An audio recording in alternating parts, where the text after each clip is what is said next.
as soon as I knew there was going to be a World Cup in the lead up to Christmas, my first thought was, well, how on earth do you do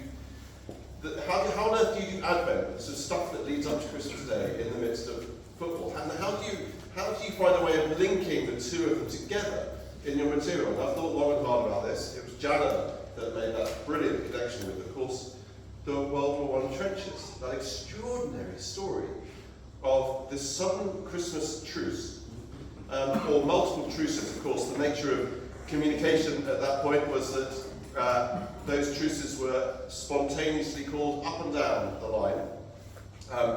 There were probably multiple football matches. There, of course,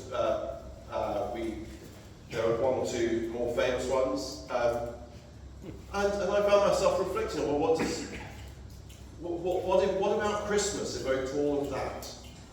I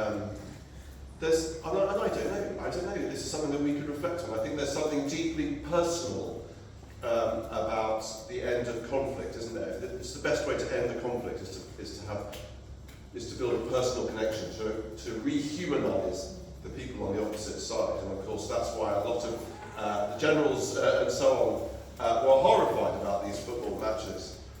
I did hear, incidentally, that there was one corporal who was furious that the rest of his squad went out there by the name of Adolf Hitler. So that's interesting.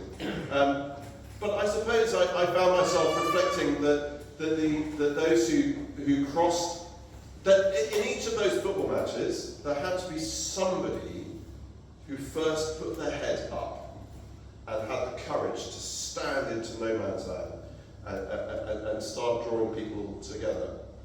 What an extraordinarily courageous moment. And I suppose I found myself playing with the idea that in some ways that's exactly what Christ does at Christmas. He's the one that steps into a world that he is at odds with, to bring reconciliation, God and sinner reconciled. And of course that is what we see played out in those football matches. So we could reflect more on that topic. There was another direction I thought we could go, which is Jesus saves, but of course Mbappe gets it on the rebound. but really there's nowhere else you can go with that. But then a friend of mine came up with this, and we're going to see in a moment this video. I'm going to just move this down before I forget. Which I think is particularly pertinent because it picks up on the theme of disappointment.